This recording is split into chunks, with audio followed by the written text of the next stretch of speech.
Hello student, welcome back to my channel Commerce Nexus. Today I will cover the subject Advanced Auditing.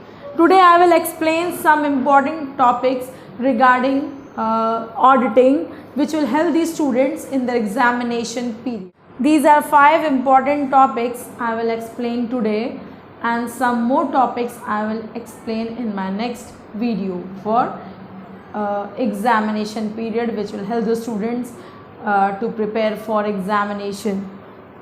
First is difference between provision and reserve. Provision and reserve. Second is what is the concept of true and fair. Third one is inflation. Inflation accounting, or it is also known as price level adjusted accounting.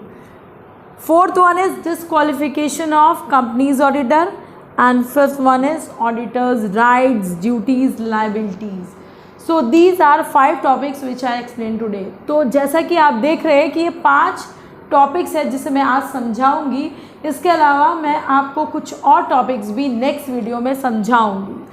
तो इन topic से आप काफ़ी हद तक advance auditing को समझ सकते हैं, चीज़ों को जान सकते हैं, जो कि मैं इस वीडियो में बताने जा रही हूँ. Now the first topic is provision and reserve. Provision and reserve. What is provision? मतलब प्रोविजन होता क्या है और रिजर्व क्या होता है? प्रोविजन का असली मतलब होता है प्रोवाइड फॉर फ्यूचर, यानी कि प्रोविजन वो होता है जिसे हमें करना ही करना है. हमें ये पता है कि हमारे पास फिक्स एसेट्स है, या अगर हमारे पास लाइबिलिटीज़ है, या हमारे पास डेटर्स है, तो हमें कुछ ना कुछ उनके लिए प्रोवाइड करके रखना पड़ेगा. इट मीन्स कि हमको अपने लिए सेफ साउंड रखने के लिए प्रोविज़न को मेंटेन करना पड़ेगा. तो प्रोविज़न को मेंटेन करना एक कंपल्शन होता है, कंपल्सरी होता है, इसको करना ही करना है. रिज़र्व तो ऐसा है कि हम करें चाहे ना करें. भाई रिज़र्व में ये होता है कि जैसे मम्मीज़ होती हैं घर में आटे दाल चावल में पैसा छुपा के रख लेती हैं और पापा को कभी इमरजेंसीज़ में वो प्रोवाइड करती हैं, उसी तरह बिज़नेस में भी एक रिज़र्व होता है जो कि हम प्रॉफिट का एक पार्ट अलग करके कभी कभी हम जनरली करते हैं, कभी कभी हम स्पेशल भी कर सकते हैं, कभी कभी हम सीक्रेट भी कर सकते हैं, बैलेंस शीट में छुपा करके, हाइड करके. तो रिज़र्व भी बहुत तरह के होते हैं, लेकिन रिज़र्व को ये माना जाता है कि ये जो है वो कंपल्सरी नहीं है. हम चाहे तो करें चाहे तो ना करें, करना चाहिए, क्योंकि अपने आप को फ्यूचर को सिक्योर करना है, अपने आप को कभी भी इमरजेंसी से बचाना है.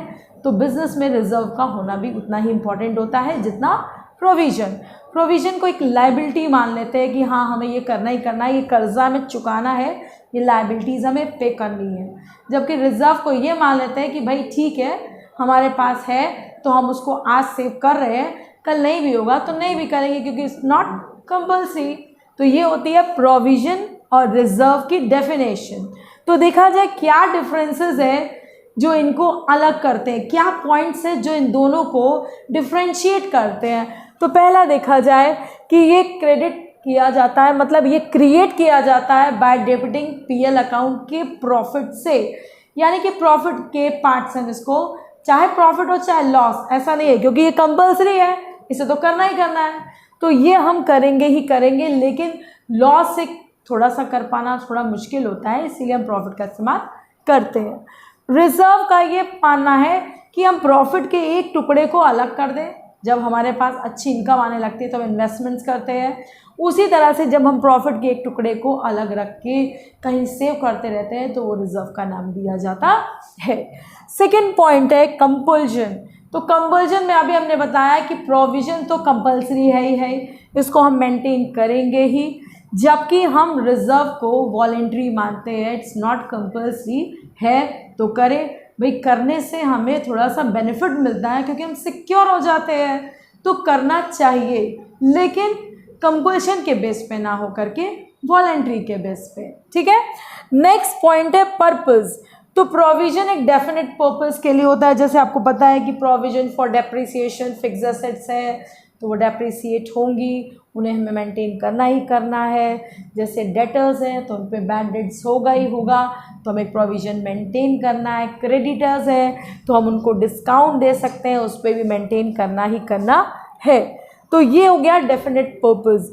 ये स्पेसिफिक भी हो सकता है, जर्नल भी हो सकता है कि मान लो भाई हमें कोई स्पेसिफिक काम करना है या हम ऐसे ही जनरली प्रॉफिट आ रहा है उसको मेंटेन किए जा रहे हैं, ठीक है।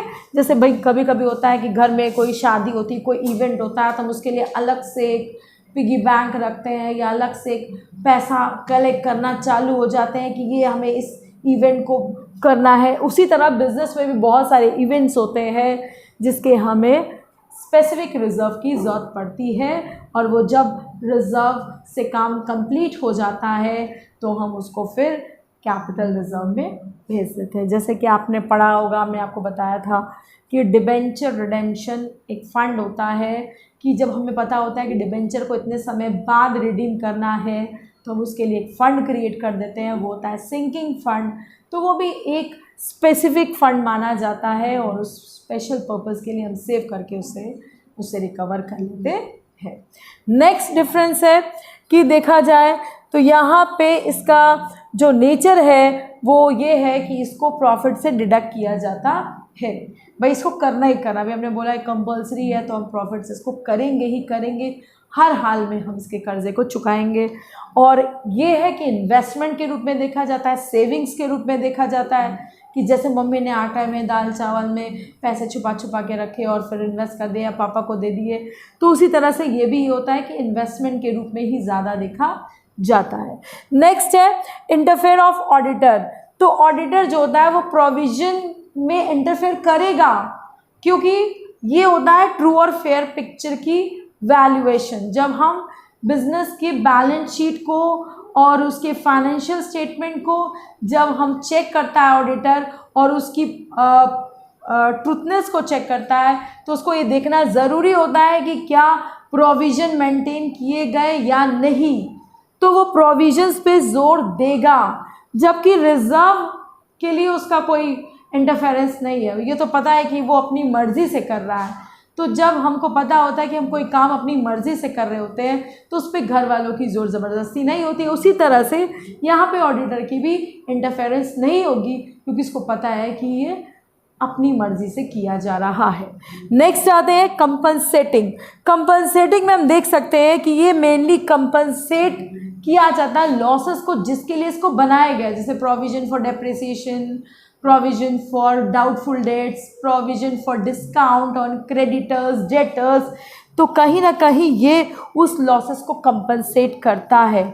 यहाँ पे ये कहा जाए कि ये किसी भी तरह के लॉस को हम, भाई मम्मी ने सेव करके रखा है, पापा को कोई इमरजेंसी आए तो कहीं पे भी खर्च किया जा सकता है। जैसे देखा जाए अगर कोई पॉलिसीज़ हम लेते हैं तो वहाँ हमको देना ज़रूरी होता है, और कभी कभी ऐसी इमरजेंसीज आती है जो हमको नहीं पता होती, तो हम किसी भी लॉस को रिकवर करने के लिए रिजर्व का इस्तेमाल कर सकते हैं, except capital reserve and special reserve. Next आते हैं अमाउंट सर्टेनिटी। तो इसका अमाउंट जो होता है वो सर्टेन होता है या एक मेथड के अनुसार किया जाता है। जैसे आप देखते हैं डिस्काउंट ऑन डेटर्स जो होता है वो 2% होता है, डिस्काउंट ऑन क्रेडिटर्स भी 2% होता है, प्रोविजन जो होता है 5% या 10%, डेप्रिसिएशन का भी एक मेथड होता है फिक्स्ड, या हम कह सकते हैं हम रिड्यूसिंग बैलेंस मेथड का इस्तेमाल कर सकते हैं, उसमें भी फिक्स रेट ले सकते हैं, या उसके रिड्यूसिंग वैल्यूज़ को भी देख सकते हैं। लेकिन कहीं ना कहीं इसका परसेंटेज जो होता है वो फिक्स माना जाता है कि हाँ इतना ये निकलेगा ही निकलेगा, जबकि रिज़र्व का कोई सर्टेनिटी नहीं है। जब ज़्यादा है तो ज़्यादा सेव करो, जब कम है तो कम सेव करते हैं हम। तो इस तरह से हमने आपको प्रोविजन और रिज़र्व के कई डिफरेंसेस को एक्सप्लेन किया है। Now the second question is rights of auditor, यानी कि ऑडिटर को क्या क्या राइट्स दिया जा रहा है, वो क्या कर सकता है क्या नहीं कर सकता है। मेनली हम उसके दायरे को देखेंगे। तो पहला है right to access books of accounts and vouchers, यानी कि जब हम ऑडिटर को मेनली फाइनेंशियल अकाउंटिंग की रीचेकिंग के लिए ही रखते हैं, उसको फाइनेंशियल अकाउंटिंग में कितनी ट्रुथनेस है, कितना फेयरनेस है, यही चेक करना होता है। इसलिए हम ऑडिटर का राइट है कि वो बुक्स ऑफ अकाउंट्स के लिए डिमांड करेगा, कुछ भी पूछ सकता है, वाउचर्स की डिमांड करेगा, क्योंकि वो कैसे उसको क्लैरिफाई करेगा कि कोई भी ट्रांजैक्शन जो है वो ट्रू है या नहीं है। तो बुक्स के साथ उसको वाउचर्स की भी ज़रूरत पड़ेगी, इसलिए वो दोनों को ही चेक करेगा ताकि जो ट्रांजैक्शन है वो फेक नहीं होने चाहिए, रियल होने चाहिए, ये वाउचर्स ही उसको बताएंगे। नेक्स्ट है ऑब्टेन नेसेसरी इन्फॉर्मेशन, यानी कि उसके पास राइट है कि वो जो चाहे पूछ सकता है, वो जो चाहे किसी से भी जा करके क्लियर कर सकता है। अगर उसको कोई डाउट होता है तो उसको हर तरह की इन्फॉर्मेशन प्रोवाइड करना ज़रूरी होता है, तो ये ऑडिटर कर सकता है। नेक्स्ट है विजिट ब्रांचेस, यानी कि अगर बिजनेस की कई ब्रांचेस हैं तो वो हर ब्रांच पे जा कर के इंफॉर्मेशन कलेक्ट कर सकता है, बुक्स चेक कर सकता है, एसेस कर सकता है, वाउचर्स की डिमांड कर सकता है। नेक्स्ट है अटेंड जर्नल मीटिंग, ऑडिटर को भी राइट होता है कि वो एजीएम को अटेंड करे, एनुअल जर्नल मीटिंग्स को, और क्या बातें डिस्कस की जा रही है, उसको कब अपॉइंट किया जा रहा है, उसको अपॉइंटमेंट लेटर मिला नहीं मिला, उसका रेम्यूनरेशन क्या होगा, क्या बातें, क्या की फीचर्स मीटिंग में तय की जाती हैं, क्या चीज़ें देखी जाती हैं, ये सारी बातें ऑडिटर भी मीटिंग में अटेंड करने के बाद ही जान पाएगा। नेक्स्ट है टू गेट रेम्यूनरेशन, यानी कि ऑडिटर की भी सैलरी होगी, वो कमीशन बेसिस पे, सैलरी बेसिस पे भी वर्क करेगा। तो यानी कि जब हम ऑडिटर को अपॉइंट करते हैं तो उसको भी एक रेम्यूनरेट किया जाता है, that is called salary. Next है have legal and technical advice, वो चाहे तो हर दाव पेज पे पता कर सकता है, एडवाइस ले सकता है, लोगों से शेयर कर सकता है, एक्सपीरियंस लोगों से बातें कर सकता है, ताकि वो किसी भी काम में चूके ना, कोई गलती उससे ना हो जाए, क्योंकि वो खुद एक रीचेकर होता है, इसीलिए वो हर कदम को फूक फूक के चलता है। उसको ये बात का ध्यान रखना है कि वो अगर उसे कुछ चीज़ क्लियर नहीं हो रही है तो वो क्लैरिफिकेशंस या लोगों से एडवाइस भी ले सकता है। नेक्स्ट है report and sign his audit report, यानी कि ऑडिटर जो फाइनली कंटेंट तैयार करेगा that is called report, auditor's report, और उस रिपोर्ट पे वो बाकायदा साइन करेगा, जिससे कि उसका कह सकते हैं कि एक प्योरिटी हो जाएगी कि हाँ इसने इस चीज़ को अप्रूव किया है, और एक सर्टिफाइड हो जाता है कि ऑडिटर ने अपना काम सही से किया है। नेक्स्ट है आस्क क्लैरिफिकेशंस रिगार्डिंग पेमेंट्स, उसको हर पेमेंट का एक एक वाउचर से ट्रांजैक्शन को मिलाना पड़ेगा, क्योंकि उसे ये क्लियर करना पड़ेगा कि अगर कोई पैसा जा रहा है तो वो सही जगह जा रहा है या नहीं जा रहा है। तो अगर उसको कोई डाउट होता है तो वो चाहे तो और भी इंफॉर्मेशन ले सकता है, तो उसको हर एक एक पैसे का हिसाब, हर एक पेमेंट का हिसाब उसे क्लियर करना होगा। नेक्स्ट है access books and vouchers of branches, जब वो ब्रांचेस विज़िट कर सकता है तो ब्रांचेस पे जाके कोई भी इंफॉर्मेशन ले सकता है, वहाँ की बुक्स की डिमांड कर सकता है, वहाँ के वाउचर्स की डिमांड कर सकता है। तो इसके अलावा और भी हो सकते हैं राइट्स, तो ये मैंने कुछ सेलेक्टेड राइट्स को यहाँ पे समझाया है। तो यानी कि ऑडिटर के पास भी बहुत सारे राइट्स होते हैं, क्योंकि उसको एक अपॉइंटमेंट लेटर मिला है, एक उसको राइट दिया गया काम करने का, तो उस काम में वो क्या क्या करेगा यही उसके राइट्स बताते। Now will discuss liabilities of auditor. Liabilities का मतलब होता है जिम्मेदारी, तो ऑडिटर को भी कुछ जिम्मेदारी निभानी पड़ती है, लेकिन कई तरह की जिम्मेदारियां होती है जिसमें वो अनदेखा कर देता है, और कई बार वो अनजाने में करता है, कई बार वो जानबूझ के करता है। तो कुछ लायबिलिटीज़ मैं समझाऊंगी जिसमें वो कब अनजाने में कर रहा है, या वो कामचोर टाइप से है, या वो जानबूझ के कर रहा है, उसका ऐसा करने का इंट्यूशन है। तो दोनों चीज़ें सामने आती है। तो पहला है सिविल लायबिलिटीज़। सिविल लायबिलिटीज़ में जो ऑडिटर है वो थोड़ा सा कामचोर टाइप का होता है, वो हर चीज़ के साथ वो प्रॉपर केयर डिलीजेंस का इस्तेमाल नहीं करना चाहता है, जिसकी वजह से कंपनी को भारी नुकसान सहना पड़ता है। तो देखा जाए सिविल लायबिलिटीज़ भी दो तरह की होती है, एक लायबिलिटीज़ फॉर नेग्लिजेंस यानी कि अनदेखा कर देना, दूसरा होता है लायबिलिटीज़ फॉर मिसफिसेंस, का मतलब होता है कि उसके कार्यों के लिए उसके गलत हरकतों की वजह से कंपनी को भारी नुकसान हो सकता है। तो पहला है क्या नेग्लिजेंसी वो कर सकता है, तो इग्नोरिंग आर्टिकल्स, यानी कि ऑडिटर की लायबिलिटी है कि वो आर्टिकल्स को चेक करे कि कंपनी ने फॉलो किया है नहीं किया है, according to article company work out करे कि नहीं करे। अगर वो चेक नहीं कर रहा है तो वो कहीं ना कहीं चूक रहा है अपनी लायबिलिटीज़ से। दूसरा है not to oppose paying dividends, यानी कि company time to time dividend चुका रही है या नहीं चुका रही है, या डिविडेंड में कंपनी छुपा ले जा रही है, प्रॉफिट होते हुए भी डिविडेंड नहीं देना चाह रही है। तो इन सारी चीज़ों पे भी उसको अच्छे से चेक करना पड़ता है। अगर कंपनी प्रॉफिट होने के बाद भी नहीं दे रही है तो कंपनी कहीं ना कहीं फ्रॉड में इन्वॉल्वमेंट आ रहा है कंपनी का, तो ये सारी चीज़ों पे ध्यान देना पड़ेगा। नेक्स्ट है not to able detect errors and frauds, यानी कि वो एरर्स को ध्यान से देख ही नहीं रहा है, फाइंड आउट ही नहीं कर पा रहा है। जैसे कि आप पढ़ चुके होंगे अकाउंट्स में कई तरह के एरर्स होते हैं, कंपनसेटिंग, प्रिंसिपल, ओमिशन, कमीशन। तो अगर वो एरर्स को नहीं फाइंड आउट कर पा रहा है तो कहीं कहीं ना कहीं वो चूक कर रहा है, काम चोरी कर रहा है, अनदेखी कर रहा है। दूसरी चीज़, अगर वो फ्रॉड नहीं पता कर पा रहा है कि कौन अकाउंट्स को मैनिपुलेट कर रहा है, कौन चीज़ों के साथ गड़बड़ी कर रहा है, तो ये ऑडिटर की एक ड्यूटी होती है कि उसको सबसे पहले ऑडिटर को अपॉइंट ही एरर्स फ्रॉड के लिए ही किया जाता है। मेन ऑब्जेक्टिव ही होता है ऑडिटर को अपॉइंट करने का। अगर ऑडिटर ये काम नहीं कर रहा है तो कहीं ना कहीं चूक रहा है। नेक्स्ट है नॉट वेरीफाइंग पेटी कैश बुक एंड बैलेंसेस। पेटी कैश बुक जो होती है वो मिसलेनियस एक्सपेंडिचर से रिलेटेड होती है, जिसमें सबसे ज़्यादा मैनिपुलेशन के चांसेस होते हैं। बिजनेसमैन सबसे ज़्यादा हेरा फेरी पेटी कैश बुक के साथ करता है, क्योंकि अनएनमस खर्चे और फालतू के खर्चे दिखा करके अपने इनकम को कम से कम करना चाहता है। तो पेटी कैश बुक को अगर सही से चेक नहीं किया जा रहा है, कैश बैलेंसेस को चेक नहीं किया जा रहा है, तो कहीं ना कहीं वो कामचोर टाइप्स है।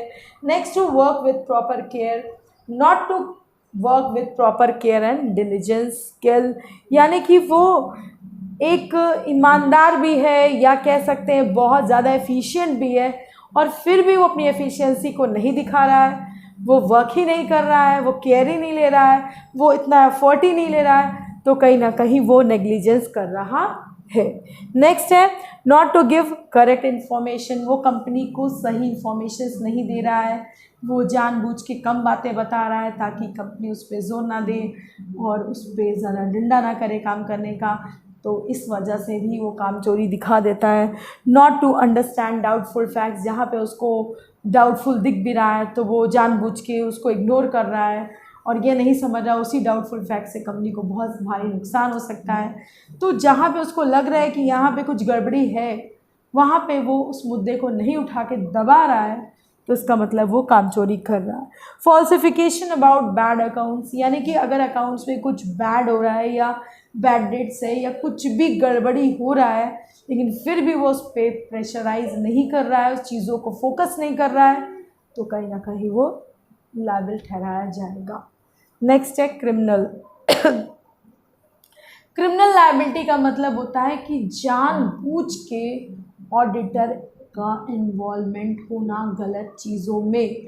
ऑडिटर कहीं ना कहीं दिमाग में इंटेंशनली बैठा लेता है कि वो जानबूझ के सब कुछ जानबूझ के या जान पता करके ही उसके सामने सब गलत हो रहा है, यानी कि वो एक क्रिमिनल इवेंट में एविडेंट के रूप में काम कर रहा है या क्रिमिनल के रूप में काम कर रहा है, या उसका पूरा इन्वॉल्वमेंट है उस चीज़ों में। जैसे harming the property of clients, हमको पता है कि कंपनी में लोगों का पैसा लगा होता है, तो हम उस पैसे का सही से इस्तेमाल नहीं कर रहे हैं, हम ध्यान नहीं दे रहे हैं, चीज़ों को नहीं देख रहे हैं, जानबूझ के उनकी प्रॉपर्टीज़ को हार्म कर रहे हैं कि, तो कहीं ना कहीं वो क्रिमिनल लायबिलिटी के लिए लायबल होगा। नेक्स्ट है फ्रॉडुलेंट एक्टिविटीज़ भी कर सकता है। फ्रॉडुलेंट का मतलब होता है धोखाधड़ी, जानबूझ के वो वाउचर्स को छुपा सकता है, चीज़ों को मुद्दे को दबा सकता है, गायब कर सकता है, जैसे कि आप देखते हैं कि जब खूनी खून कर लेता है तो वो चाकू को छुपा देता है,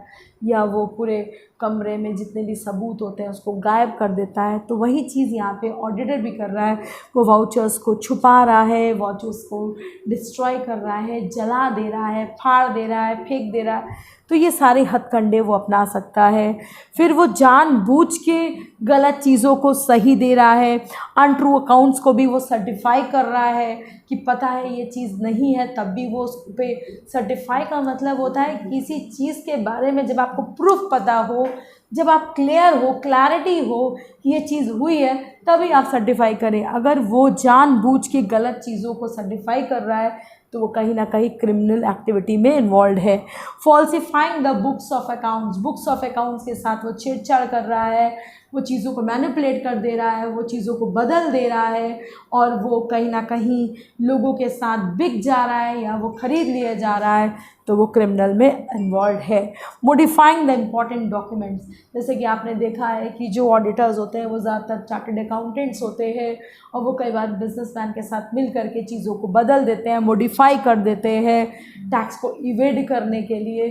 तो ये भी टैक्स इवेजन का एक तरीका होता है कि आप ऑडिटर को ख़रीद करके कई सारी चीज़ों को बदला सकते हैं। फिर एक क्लीन रिपोर्ट दे रहा है वो, किसके बारे में? अनट्रू स्टेटमेंट्स के बारे में, जो चीज़ सही नहीं है, गलत है, कंपनी को से भारी नुकसान हो सकता है, कंपनी क्या क्या फेस कर सकती है, लेकिन फिर भी वो एक क्लीन रिपोर्ट दे रहा है, वो सर्टिफाई कर दे रहा है। तो ये सब एक तरह से क्रिमिनल लायबिलिटीज़ माने जाते हैं। तो इस तरह से मैंने आपको 5 क्वेश्चन में से 2-4 चीज़ों को मैंने समझाया है। तो आज का मेरा वीडियो एक शॉर्ट वीडियो है, मैं आपको बाकी के जो टॉपिक्स हैं वो नेक्स्ट वीडियो में और बहुत सारे टॉपिक्स के साथ इंक्लूड करके उसको फर्दर वीडियो में समझाऊँ। Now will discuss liabilities of auditor. Liabilities का मतलब होता है जिम्मेदारी। तो ऑडिटर को भी कुछ जिम्मेदारी निभानी पड़ती है, लेकिन कई तरह की जिम्मेदारियां होती है जिसमें वो अनदेखा कर देता है, और कई बार वो अनजाने में करता है, कई बार वो जानबूझ के करता है। तो कुछ लायबिलिटीज़ मैं समझाऊंगी जिसमें वो कब अनजाने में कर रहा है, या वो कामचोर टाइप से, या वो जानबूझ के कर रहा है, उसका ऐसा करने का इंट्यूशन है। तो दोनों चीज़ें सामने आती है। तो पहला है सिविल लायबिलिटीज़। सिविल लायबिलिटीज़ में जो ऑडिटर है वो थोड़ा सा कामचोर टाइप का होता है। वो हर चीज़ के साथ वो प्रॉपर केयर डिलीजेंस का इस्तेमाल नहीं करना चाहता है, जिसकी वजह से कंपनी को भारी नुकसान सहना पड़ता है।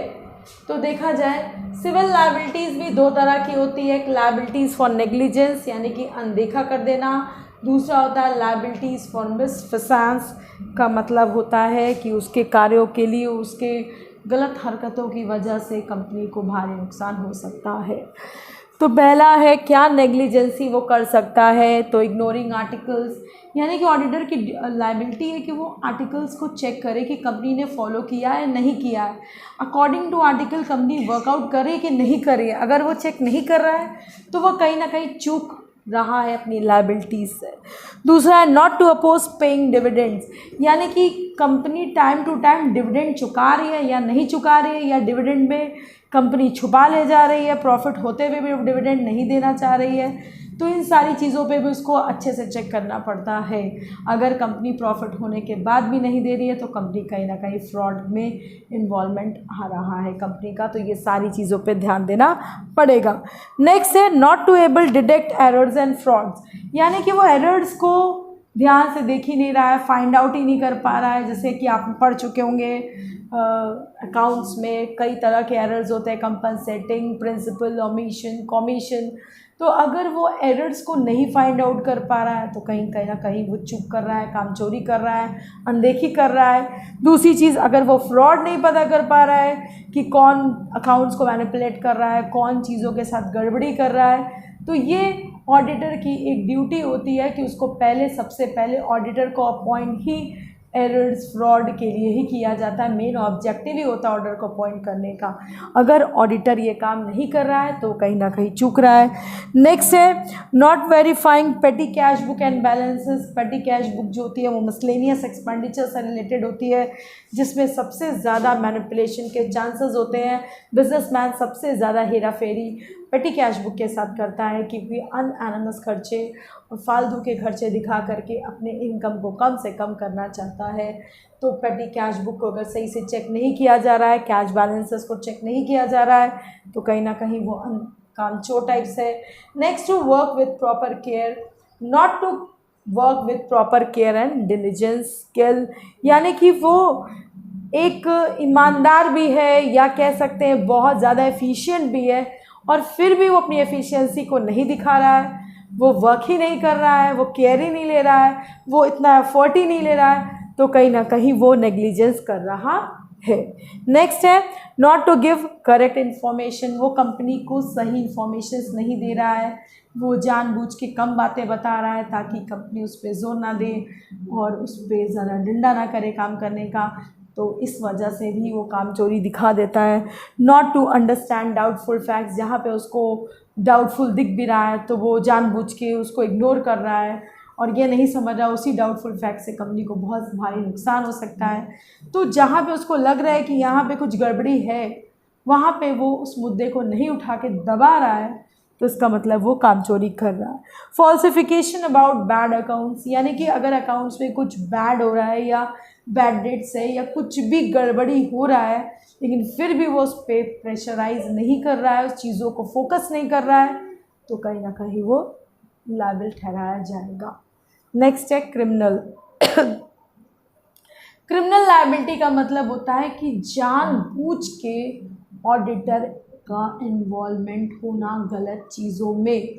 ऑडिटर कहीं ना कहीं दिमाग में इंटेंशनली बैठा लेता है कि वो जानबूझ के सब कुछ जानबूझ के या जान पता करके ही वो उसके सामने सब गलत हो रहा है, यानी कि वो एक क्रिमिनल इवेंट में एविडेंट के रूप में काम कर रहा है या क्रिमिनल के रूप में काम कर रहा है, या उसका पूरा इन्वॉल्वमेंट है उस चीज़ों में। जैसे harming the property of clients, हमको पता है कि कंपनी में लोगों का पैसा लगा होता है, तो हम उस पैसे का सही से इस्तेमाल नहीं कर रहे हैं, हम ध्यान नहीं दे रहे हैं, चीज़ों को नहीं देख रहे हैं, जानबूझ के उनकी प्रॉपर्टीज़ को हार्म कर रहे हैं कि, तो कहीं ना कहीं वो क्रिमिनल लायबिलिटी के लिए लायबल होगा। नेक्स्ट है फ्रॉडुलेंट एक्टिविटीज़ भी कर सकता है। फ्रॉडुलेंट का मतलब होता है धोखाधड़ी, जानबूझ के वो वाउचर्स को छुपा सकता है, चीज़ों को मुद्दे को दबा सकता है, गायब कर सकता है। जैसे कि आप देखते हैं कि जब खूनी खून कर लेता है तो वो चाकू को छुपा देता है, या वो पूरे कमरे में जितने भी सबूत होते हैं उसको गायब कर देता है। तो वही चीज़ यहाँ पे ऑडिटर भी कर रहा है, वो वाउचर्स को छुपा रहा है, वाउचर्स को डिस्ट्रॉय कर रहा है, जला दे रहा है, फाड़ दे रहा है, फेंक दे रहा है। तो ये सारे हथकंडे वो अपना सकता है। फिर वो जानबूझ के गलत चीज़ों को सही दे रहा है, अनट्रू अकाउंट्स को भी वो सर्टिफाई कर रहा है कि पता है ये चीज़ नहीं है, तब भी वो उस पे सर्टिफाई का मतलब होता है किसी चीज़ के बारे में जब आपको प्रूफ पता हो, जब आप क्लियर हो, क्लैरिटी हो कि ये चीज़ हुई है, तभी आप सर्टिफाई करें। अगर वो जानबूझ के गलत चीज़ों को सर्टिफाई कर रहा है तो वो कहीं ना कहीं क्रिमिनल एक्टिविटी में इन्वॉल्व है। फॉल्सिफाइंग the books of accounts, books of accounts के साथ वो छेड़छाड़ कर रहा है, वो चीज़ों को मैनिपुलेट कर दे रहा है, वो चीज़ों को बदल दे रहा है, और वो कहीं ना कहीं लोगों के साथ बिक जा रहा है या वो ख़रीद लिया जा रहा है, तो वो क्रिमिनल में इन्वॉल्व है। मॉडिफाइंग द इम्पॉर्टेंट डॉक्यूमेंट्स, जैसे कि आपने देखा है कि जो ऑडिटर्स होते हैं वो ज़्यादातर चार्टर्ड अकाउंटेंट्स होते हैं, और वो कई बार बिजनेसमैन के साथ मिल करके चीज़ों को बदल देते हैं, मॉडिफाई कर देते हैं टैक्स को इवेड करने के लिए।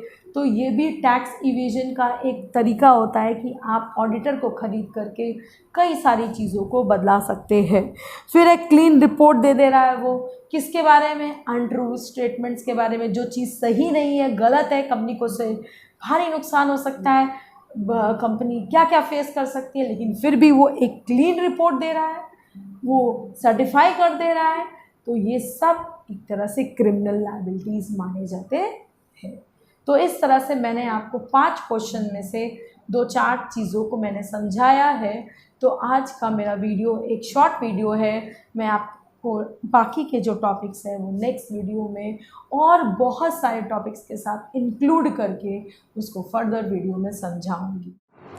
अगर आपको मेरा वीडियो अच्छा लगता है, अगर आपके पास कोई डाउट्स है, कोई कमेंट्स है, तो आप शेयर कर सकते हैं।